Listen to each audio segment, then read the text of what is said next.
Like the pharaohs of ancient Egypt who built their empire with the help of a grand vizier, Queen Elizabeth II also has a grand vizier who serves as her most trusted advisor.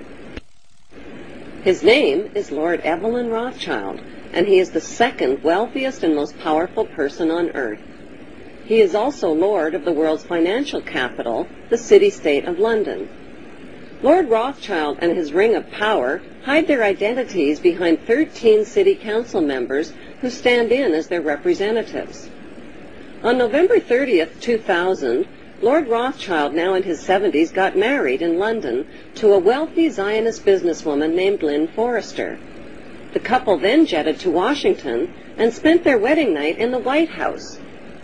Just months before 9/11, they moved to New York and settled into their 18th floor luxury palace at River House, where 2 private terraces offered them front row seats for the scheduled 911 show.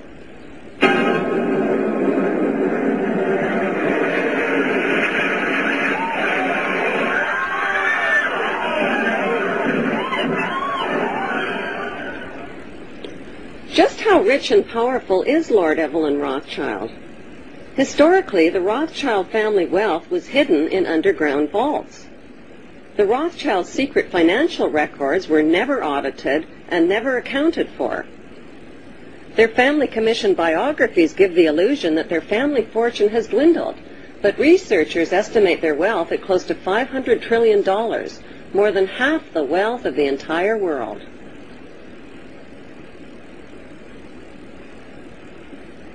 Besides their many castles, palace mansions, wineries, racehorses, and exotic resorts, the Rothschilds bought Reuters in the 1800s.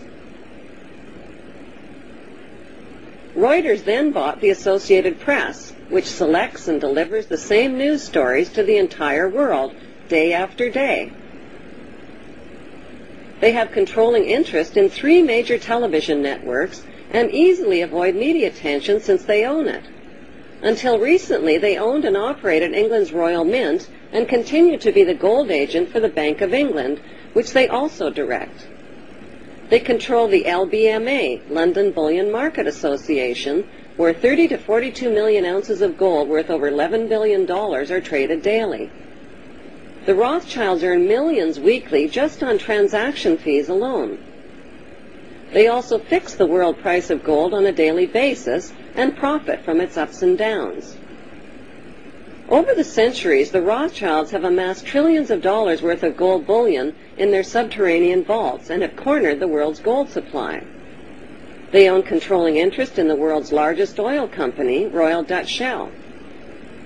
They operate phony charities and offshore banking services where the wealth of the black nobility and the Vatican is hidden in secret accounts at Rothschild Swiss banks, trusts, and holding companies.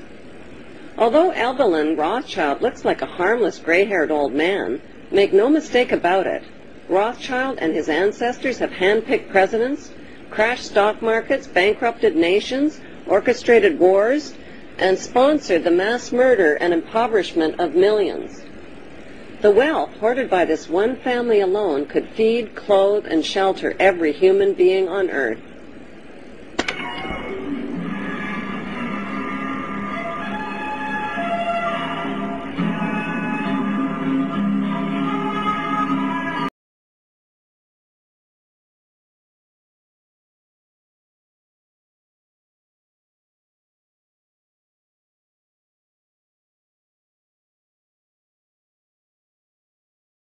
Father of the black nobility. By birth, Evelyn Rothschild is the great-great-great-grandson of Mayer Rothschild and is passing the godfathership down to David de Rothschild.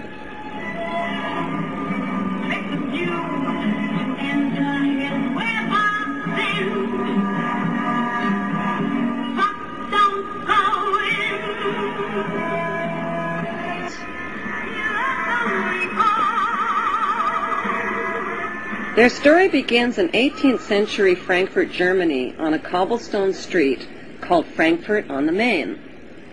Mayer Amschel Bauer was a goldsmith and a loan shark.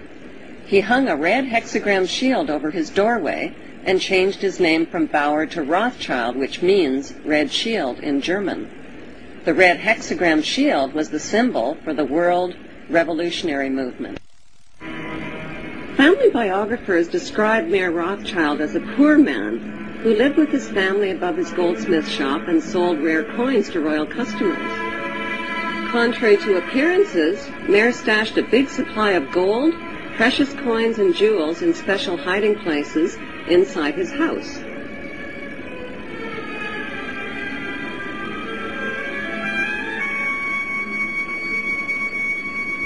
One special hiding place was beneath the back courtyard, where he accessed his strongbox through an underground passageway.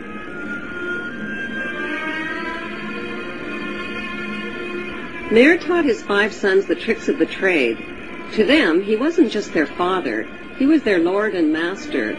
To them, he was Lord Mayer. In 1773, Mayer Rothschild invited 12 wealthy, revolutionary-minded men to his goldsmith shop. Together, they formulated a plan to seize control of the world's wealth. They made a pact to secretly pool their money and influence to bankrupt the nations of the world and create a new world order. Using his connections, Mayer teamed up with Prince William, who was the ruler of Germany's Hesse-Kassel district. William had a reputation as a cold-blooded loan shark who trained and rented out his Hessian soldiers as mercenary troops.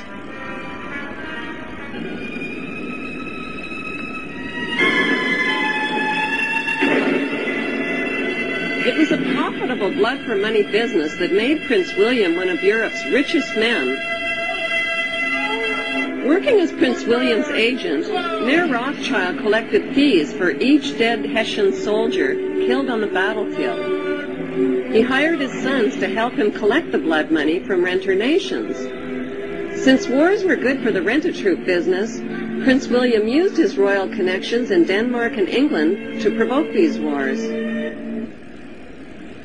King George III of England rented Hessian soldiers from Mayer Rothschild and Prince William to fight the American colonists. American colonists had already shot down millions of North American Indians whose spears and arrows were helpless against the deadly gunfire.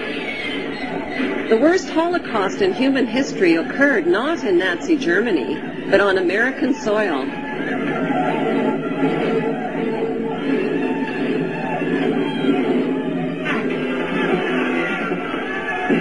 By 1776, British and Hessian troops arrived on American shores, ready to fight the American colonists.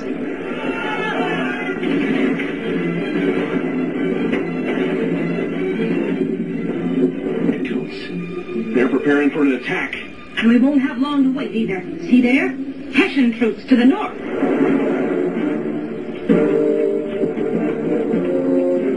Hessian mercenaries. I can't believe the king is paying Germans to come here and kill British colonists.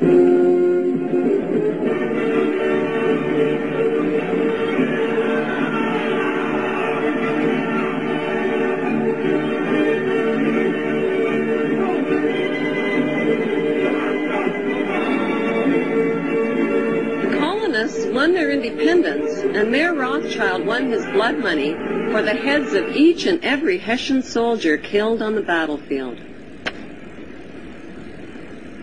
Back in Europe, Napoleon, with his mighty French army, became master of Europe.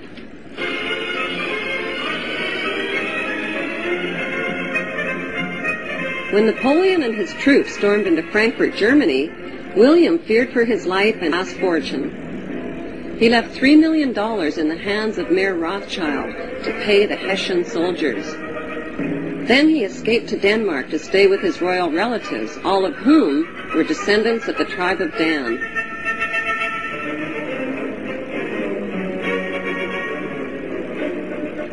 Mayer Rothschild received a stock